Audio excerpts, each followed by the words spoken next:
ভাইদের আমার, মেরাজের রাত্র রাসূলে পাক হুপে আম্মামের হানির ঘরের দরজা থেকে যখন তিনি বোরাকে সওয়ার হলেন, জিবরাইল বোরাক নিয়ে রওনা হলেন বায়তুল মুকাদ্দাস যাবে। ভাই নবী আল্লাহর দরবারে যাবে। বোরাক প্রথম কদমেই 270 মাইল যায় দাঁড়ায়। নবীজি জিজ্ঞাসা করলেন, জিবরাইল রে, এটা কোন জায়গা? কি সুন্দর একটা শহর দেখা যায়, এটা কি দুনিয়ার জমিন না আকাশ? জিবরাইল বলে, না ইয়া রাসূলুল্লাহ, এটা দুনিয়ার জমিন না, এটা আকাশ। এই শহরটার নাম হলো ইয়াসরিব শহর। বলে আচ্ছা।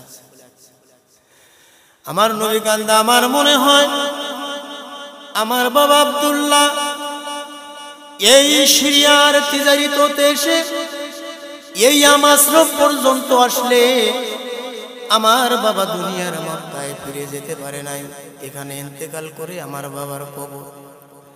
আমি নবীর 6 বছর বয়সের কালে মা আমিনা আশা দিয়ে আশ্রফ এসেছিলাম আমার বাবা আব্দুল্লাহর কবর দেখার জন্য। রে জিবরাইল, আমি বাবার কবর দেখে মাকে সহ ওই ফিরে মদিনায় যাওয়ার পথে 13 মাইল দক্ষিণ পূর্ব দিকে বদরের প্রান্ত যখন আসিলাম, এই বদরের পূর্ব দিকে আবু অবস্থিত আমরা রাত্র যাপন করলাম, অবস্থান করলাম। আমার মা আমিনার জ্বর হল।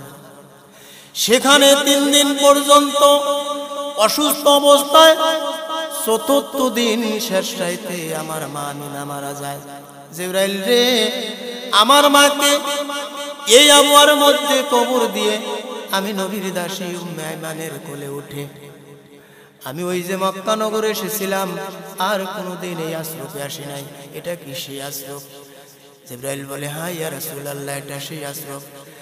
কিন্তু রাসূল গো, আপনি যেদিন আপনার বাবার দেশ জন্মভূমি মক্কা নগর ছেড়ে যেদিন আপনি হিজরত করিয়ে এই দেশটির মধ্যে আসবেন, আপনার সন্তানেরা আপনাকে মক্কা নগরে আপনাকে থাকতে দিবে না।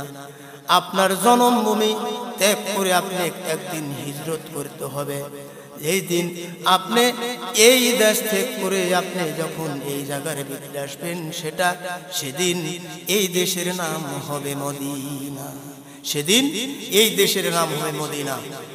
শুধু এটাই নয়, কিয়ামতের পূর্বে এমন একটি সময় আসবে, এই দেশের মানুষ এই আশরাফ নামটি ভুলে যাবে, শুধু মদিনা নাম মানুষের মনে থাকবে।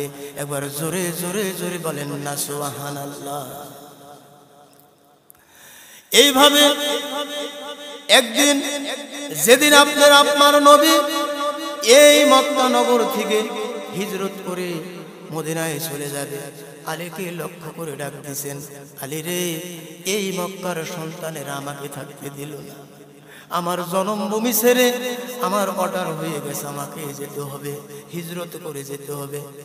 আলীকে লক্ষ্য করে ডাক দিয়া বলল, আমার বিছনায় তুমি আমার চাদর গায়ে দিয়া ঘুমিয়ে থাকো, আমার 2 দিন লাগুক 3 দিন লাগুক, আমি আলী, তুমি আমার কাছে ফিরে আসবে।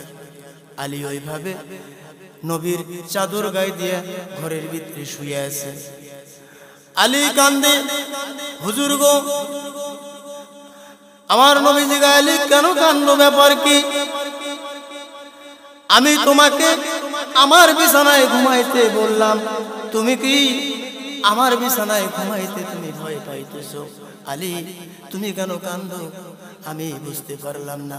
আলী বলে, হুজুর, আমি যেদিন 6 বছর বয়সে আপনার ঘরের দরজায় এসে কোনদিন আপনার ঘরের চুলায় আগুন জ্বললে আমি আলী খাইতাম, যেদিন আপনার ঘরের চুলাতে আগুন জ্বলে নাই, সেদিন আমি মক্কার পাথর পেটে বাইদা আমি আলী ঘুমাইতাম।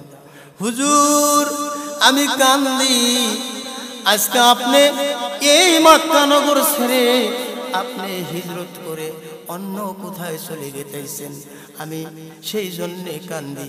আমার দয়ার রসুল সেই জায়গার ভিতরে যা পৌঁছা পারবে কিনা? এবার জোরে জোরে বলেন সুবহানাল্লাহ।